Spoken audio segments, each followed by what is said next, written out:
Ibarreños por el Mundo, un contacto con nuestra gente para saber cómo afrontan esta emergencia mundial en diferentes puntos del mundo. FM Ritmo y Plus TV Latino presentan Ibarreños por el Mundo. El contacto es con el economista Jorge Proaño Bonilla, que ahora está cerca de Los Ángeles, California, en los Estados Unidos. Él viajó por vacaciones, por visitar a su familia, y le ha tocado permanecer ahí porque no hay movilización aérea entre Ecuador y Estados Unidos, viceversa, entre varios países, a consecuencia de esta crisis de la pandemia de coronavirus. Jorge, qué gusto. En Chicago, cerca de Chicago, está Silvio Miguel Morán, mi hijo, a quien le envío un fuerte abrazo para ti, para la familia. Conversemos para que conozcan en Ibarra, en el Ecuador, en el mundo. Esta señal se transmite a todo el mundo también. ¿Cuál es la situación de una persona que está de viaje, está de visita en otro país y es sorprendida en estas circunstancias y tiene que permanecer ahí? Buenas tardes, Jorge. Qué gusto. Buenas tardes, Silvio, padre, Silvio, hijo, mis carísimos parientes, muy queridos y amigos. A ver, mi situación realmente es privilegiada frente a otras similares de ecuatorianos que estuvieron en tránsito, estuvieron en Europa, en América del Sur o en este caso, Estados Unidos, porque yo vine de visita por unos 15 días donde mis hermanos políticos, mi cuñada y su esposo, y vinimos a visitarles a ellos, pero también nuestro objetivo era ir a Palm Springs a la competencia de tenis, al Indian Wells. Somos muy aficionados al tenis con mi hijo Francisco, estoy con mi hijo Francisco, con mi suegra y mi esposa. Bueno, todo eso se frustró. Y cuando llegamos acá nos dimos cuenta que la situación era muy crítica y que nuestras aspiraciones de regresar el día 23 de marzo ya se cerraron completamente. La noticia que tenemos es que en principio el gobierno ecuatoriano dijo que reaperturaba los aeropuertos y los vuelos del 5 de abril, cosa que en la práctica le veo bastante complicado porque no se ha logrado controlar en el cortísimo plazo ese contagio masivo, ni se ha cerrado el círculo epidemiológico. Como yo estoy volando con Avianca, igual Avianca, yo me he comunicado para confirmar mis pasajes, me dicen no tenemos autorización ni de Bogotá ni de Quito, no vamos a volar durante todo el mes de abril, a no ser nueva orden. Entonces esa es la circunstancia que nos tiene literalmente parqueados. En vacaciones forzadas. Yo gozando del calor, realmente es privilegiado, pero eso de sentirse fuera de casa y sin posibilidades ciertas también es un tema que contraría, ¿no? A ver, vamos entonces conversando cómo es el entorno del lugar en donde estás. Es muy poblado, hay poca población. ¿Cómo están los moradores de allí enfrentando esta crisis del coronavirus? A ver, el Valle de Santa Clarita está un poco más al norte del downtown de Los Ángeles. El valle está conformado por una cantidad, yo les denomino ciudadelas satélites, son pequeños condados. El más importante, que es como la capital, es Valencia. Eso está aquí al lado, ¿no? Pero no son ciudades consolidadas de puro cemento, más bien son ciudades en pleno campo, en medio de las montañas bajas, pequeñas. Son los pueblitos americanos. Exacto, y con muchísimo verdor, mucho desarrollo. Esta es, por ejemplo, donde yo estoy viviendo este rato, es una ciudadela donde vive mucha gente que trabaja en Los Ángeles en la industria del cine. Entonces acá también hay uno que otro estudio, hay actividad vinculada a eso. Jorge, Pero tú claro, has estado estos días, Jorge, perdón, tú has estado estos días ahí viviendo y has estado sintiendo lo que es esta situación que está afectando al mundo entero. ¿Has ido a últimamente a un supermercado, a un lugar de compras de víveres, ¿cómo está el abastecimiento? ¿Es general lo que estamos viviendo de que falta antisépticos, falta desinfectantes, guantes, mascarillas? ¿Te has podido dar cuenta un poco de esto? Seguro que papel higiénico también hubo escasez por ahí, como en todo lado. ¿Cómo lo has visto? Bueno, a ver, cuando yo llegué realmente me quedé admirado de ver cómo con las facilidades electrónicas uno hace el trámite inclusive de migración en el aeropuerto y literalmente se puede decir acá, y nosotros entramos como Pedro por su casa. Me admiró, pese a que yo hice escala en San Salvador, ahí hasta nos tomaron la temperatura, estaban instalados unos aparatos. Tú viniste, perdón, tú viniste acá ya cuando había la pandemia, ya cuando se declaró pandemia. Llegué exactamente el día 7 de marzo y todavía estaba, no estaba tranquila la cosa aquí, sobre todo. En Estados Unidos, pero ya a nivel mundial. Tanto que aquí no nos hagamos, tampoco no me voy a hacer la víctima, porque lo prudente habría sido en mi caso quedarme, porque ya tenía información, ya había antecedentes. Sin embargo, cuando uno programa un viaje y en mi circunstancia que me estoy jubilando, tiene un compromiso de familia con mi esposa, con mi hijo, con mi sobrina, que teníamos que venir acá a visitar a los papás de mi sobrina. Entonces, bueno, ya estuvo hecho el viaje, pero en estricto rigor también hemos cometido la imprudencia de venir, que no se diga sin tener información. Pero bueno, llegamos y yo vi realmente paz, tranquilidad en el propio downtown de Los Ángeles. Estuve la primera semana visitando los museos y realmente no había prácticamente ninguna novedad. Una que otra persona, igual que vi en el aeropuerto, con máscaras. Pero me admiró porque ya cuando nosotros llegamos se radicalizaron las medidas por parte del presidente Trump. Por ejemplo, el cierre de los vuelos de Europa y parte de América a los Estados Unidos. Yo creo que eso dio la pauta para que toda Sudamérica y el mundo cierre los vuelos. Hay que reconocer. Asimismo, siempre me generó la duda, ahora ya encuentro alguna explicación, de que se demoraron las medidas acá en los Estados Unidos. Y de hecho, yo este rato, si salgo, voy a encontrar que sí hay carros en la calle. Es decir, no es la cuarentena, no es el toque de queda como está pasando en Ecuador. Y claro, esto tiene muchas explicaciones. Primero que, claro, Estados Unidos no es que no actuó oportunamente con todas las medidas sanitarias, no actuó para cerrar el círculo epidemiológico y la fecha de inicio y de cierre para calcular la curva de ascenso del contagio y poder controlarla. Sí, eso no actuaron hace 20 días, que habría sido lo deseable. Pero ya había cierta restricción.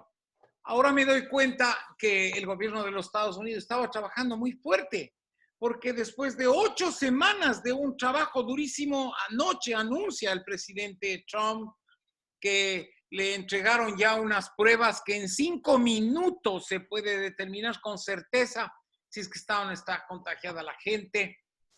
Están produciendo alrededor de 5,000 pruebas de este tipo por día o por hora, por hora. De tal manera que los laboratorios Abbott y el sector privado está trabajando muy fuerte con el presidente. De igual manera, ya parece que se han puesto de acuerdo con los gobernadores para radicalizar un poco el tema de la cuarentena. Tenemos que tomar en cuenta que este no es un país ni centroamericano ni sudamericano con unos regímenes democráticos sui generis. Es un país con una constitución aparentemente bien sencilla, pero con unas garantías ciudadanas. Acá no puede, porque se le ocurre al presidente, por más ley que tenga, declarar una cuarentena o prohibir la salida de la gente. Acá los derechos de la gente a moverse, los derechos a producir, los derechos a generar sus actividades no pueden ser coartados. Y hay la necesidad de ponerse de acuerdo entre la legislación nacional o federal y la de los estados. Noté al principio que había cierta disputa de liderazgo y contradicciones entre gobernadores demócratas frente al presidente que es del Partido Republicano, que se hizo muy notable en el caso del gobernador de California, el gobernador de Nueva York. Pero eso se superó ya ayer. Ayer hubo una radicalización de medidas que, si bien no hay una prohibición expresa, como lo ha dicho Silvio Miguel Jr., pero hay un pedido del propio presidente y de los gobernadores de mantenerse en casa.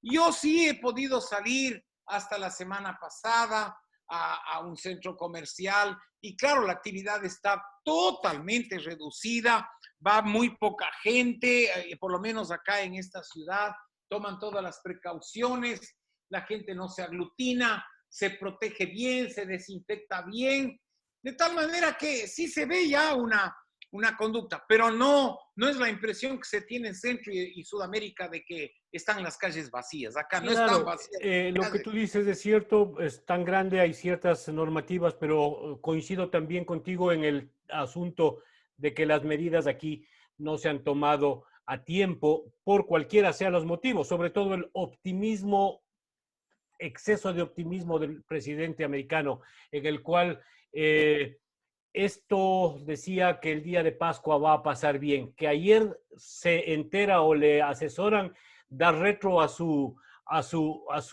posición y anticipa por lo menos 2 meses más de problemas, 2 meses más para que esta pandemia se llegue a su cúspide. Y ahí está lo que decía el experto del gobierno, el experto de salud del gobierno americano, Anthony Fauci.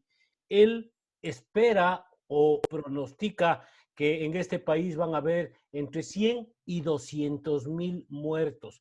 Y cuando sabemos, no solo por recomendaciones del gobierno, sino de los diferentes gobiernos y de la Organización Mundial de la Salud, que esto se puede aplanar esa curva a través del aislamiento. Por lo tanto, no existe todavía la orden, pero sí la sugerencia, quedarse en casa. Y eso es lo que está pasando. Pero esto va a afectar económicamente, va a afectar económicamente a los pequeños, grandes y medianos negocios y empresas de este país. Y lo que viene en el Ecuador también es grave. Entonces, ¿cómo tú ves esto? ¿Qué repercusiones puede tener económicamente o en la economía de cada uno de los hogares lo que está sucediendo aquí, aplicado en la escala que gustes, para arriba o para abajo, en los hogares de Ecuador? Ya, a ver, Silvio Miguel, pero yo creo que es muy fuerte decir que el presidente se atrasó las medidas. ¿Por qué? Todo lo que se dijo ayer y todas las nuevas medidas, por ejemplo, el que se haya estado trabajando hace 8 semanas en la configuración y elaboración de de este nuevo test, de este nuevo examen para el coronavirus que se realiza en 5 minutos, es un trabajo de 8 semanas, quiere decir que el gobierno y las instancias estuvieron haciéndole.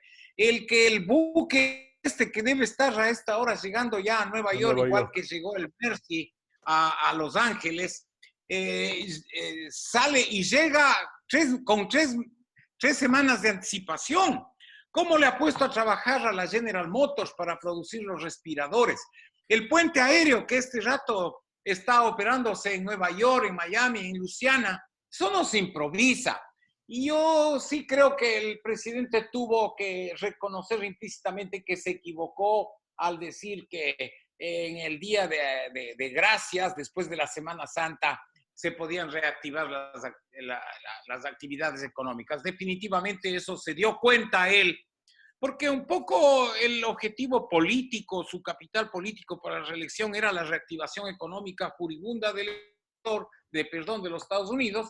Y por lo tanto, él era consciente que esto iba a generar una depresión económica formidable. Sin embargo, fíjense que la reactivación económica de los Estados Unidos de los últimos 5 años le ha permitido generar tal nivel de recaudaciones y de reservas que los proyectos de subsidios a las familias norteamericanas, que ya totalizan más o menos alrededor de $3,500 para una familia con 2 hijos, para el esposo, la señora y 2 hijos, para tanta gente que está con ingresos limitados. Son recursos del gobierno federal que ahorita ya están listos. La tramitología en el Congreso no fue de un día para otro, se demoró eso también 2 o 3 semanas. Claro, el día miércoles anterior aprobaron los 2 billones, claro, 2 billones para poder aguantar y paliar un poco esta crisis. 2 millones de pero vean lo ¿no? que es 2 billones, eso significa 2.000 millones de dólares, es una montaña de plata. A eso suma todos los proyectos de salvataje a la industria turística, a la industria aeronáutica, a la industria de los hoteles, de los restaurantes.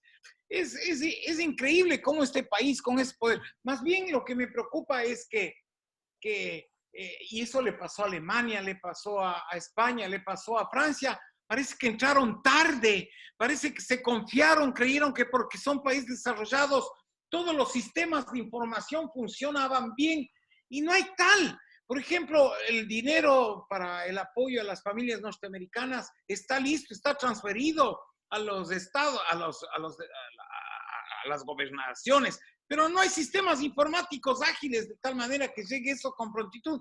Eso es lo que sí llama la atención, ¿no es cierto? Bueno, ahora, si ese lujo se da a los Estados Unidos, lo preocupante en nuestro país, porque no tenemos a eso reserva, quería llegar.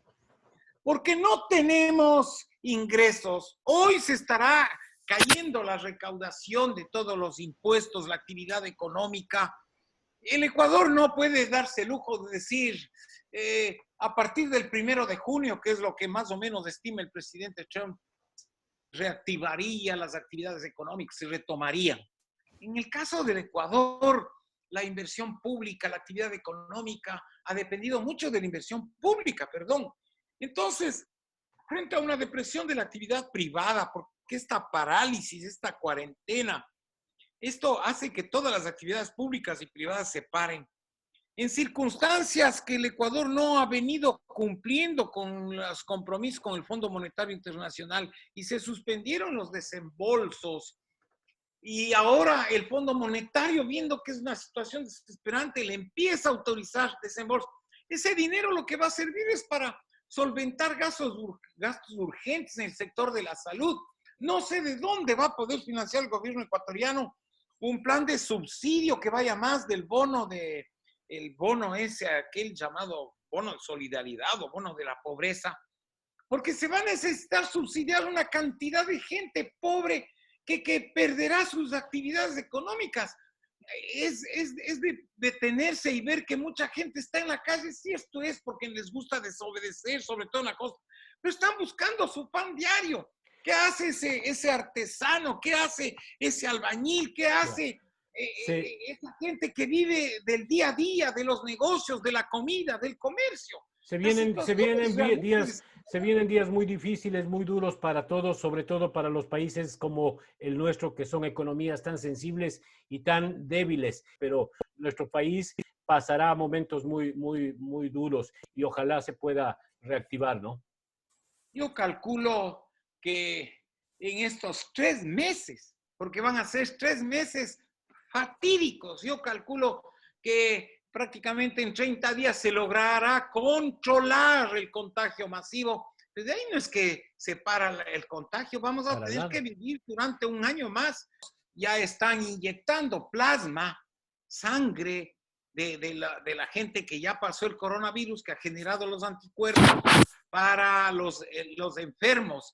Y hay una cantidad de medidas emergentes. Ojalá el Ecuador, Dios le bendiga, nuestro país pueda reaccionar. Ojalá las poquitas reservas, quién sabe si hasta empeñando lo poco, si es que ha quedado algo de las reservas de oro, podamos conseguir recursos frescos y no para reactivar la economía, sino para solventar los gastos y para subsidiar a la gente. Yo me pongo a pensar que así como lo han hecho otros países, ya se ha bosquejado un proyecto similar. En el Ecuador deberían postergar el pago de deudas a los bancos, el pago de arriendos, el pago de obligaciones, el pago de impuestos, etcétera, de aquí a unos 30 unos 90 días Por lo o menos. 120 días para que se puedan reprogramar. Hay que hacer una serie de medidas. Me da la impresión que la humanidad entera, no solo en nuestro país, no está tomando en cuenta el nuevo planeta que vamos a vivir, las nuevas relaciones humanas, las nuevas relaciones sociales, ya más allá del lirismo, de reencontrarse la familia, que se está limpiando la atmósfera, todo eso. No, vamos a vivir un nuevo mundo. El que se haya paralizado el mundo, no 15 días, se va a paralizar en promedio siquiera unos 90 días. Va a generar unas nuevas relaciones económicas, políticas, sociales, humanas. Yo creo que la mayor imaginación de Hollywood hasta ahora no podrá entender o descifrar el nuevo planeta que vamos a vivir. Sí, es así, es un antes y un después de esta pandemia. Definitivamente, en todo sentido, el mundo está comenzando, está naciendo, es un nuevo mundo, son nuevas relaciones, son nuevas situaciones económicas de los países. Ya China está viviendo una tranquilidad en cuanto a esto. China estaba a otra velocidad. ¿Por qué no aprender también de ellos y los países que estamos atrás, incluyendo al que yo vivo actualmente? ¿Por qué no aprender de la experiencia china? Pero siempre y cuando, Silvio, pero siempre y cuando estos países que generalmente de la órbita socialista o comunista no transparentan las cifras. ¿Vos crees que con semejante epidemia que se desencadenó en Wuhan, allá en China, hablemos de 3.000 muertos? Discúlpame. Ni la Unión Soviética, ni la China, ni los países de Corea del Norte y otros países de esa órbita van a darte las cifras exactas. Y esto es importante porque si bien acá en los Estados Unidos, eso lo explicó bien el presidente y los expertos, no solo los expertos del gobierno, sino los expertos privados, si bien se transparenta y se dice día a día cómo se incrementa el nivel de contagiados, no es que se incrementa por denuncias, la cifra es manejada en función de las pruebas. Es decir, acá en Estados Unidos tú puedes decir categóricamente hay tantos enfermos y la tasa de mortalidad es una de las más bajas, no llega ni al 1.4%. ¿Qué significa eso? Que son cifras reales y de que hay una tecnología que está deteniendo las muertes, que es lo más grave. En cambio, en nuestros países hablan de 1.800, 1.900, pero seguramente hay que multiplicar por 5, si no es por 10. El grado de porque no están hechas las pruebas. Lo mismo está sucediendo en cierta medida acá. El número, por eso el incremento de anteayer acá, o desde hace 4 días acá, el incremento y ahora más de 140,000 contagiados, porque ya están haciendo las pruebas con las pruebas rápidas, entonces eso también está creciendo. Imagínate si eso estamos viviendo aquí, si eso está sucediendo en este país, nuestros débiles países y nuestras débiles economías será muy, muy difícil. ¿Alguna acotación, algo de optimismo para lo que nos viene? A ver, el entorno que vivimos, el mundo, lo que está viviendo nos hace ser pesimistas, pero es lógico, pues nunca hemos enfrentado, por lo menos de estas generaciones, semejante crisis, más allá de políticas, la gripe inglesa o esas pestes, esas pandemias que hubo en Europa, que bueno, no tuvimos, a Dios gracias, que vivir eso, pero esto es muy nuevo y claro, hay que tener también esperanza y entusiasmo quienes somos gente que profesamos la fe religiosa, la fe cristiana, la fe católica. Confiamos mucho también en nuestro Señor, en la Virgen. Eso nos han de respetar quienes sean escépticos o no crean. Pero también tenemos que confiar en que el hombre sacará lo mejor de sí. No solo los científicos, no solo en el campo médico, sino en la actitud positiva. Después de esta crisis, yo creo que se pondrá en juego las bondades del hombre, un ser maravilloso, de una civilización que sabe lo que tiene, que ha podido valorar. Y creo que una vez controlada la pandemia, controlado el contagio masivo, desarrollados los anticuerpos, desarrollado la medicina que parece que ya están curando a base del hidroxi o cloro con quinina, ¿no es cierto? Que ya en el Ecuador sé que están también aplicando ese tratamiento. Y una vez que se pruebe las bondades de las vacunas, el mundo, la civilización volverá a sus caudales y ojalá con una nueva gente, con una nueva mentalidad. Ese sería mi mensaje final, mi razonamiento final, pero no deja de preocuparme la debilidad de nuestros países, la debilidad de nuestro país, y peor todavía en vísperas de un año electoral. Yo no sé, eso va a ser una olla de presión, va a ser un caldo de cultivo, va a ser, bueno, ese es el berenjenal político el que le espera al Ecuador. Y creo que nadie está pensando ahorita en temas políticos, ni siquiera aquí en los Estados Unidos, después de las pasiones que se ha desatado. Sin embargo, creo que hoy hay que concentrarse en recuperar. Siempre es grato escucharte hablar, y podríamos hablar mucho tiempo, y en virtud del tiempo que tenemos ahora tenemos que cortar y tenemos que finalizar, siempre agradeciéndote por tu valioso aporte a la ciudadanía, al Ecuador.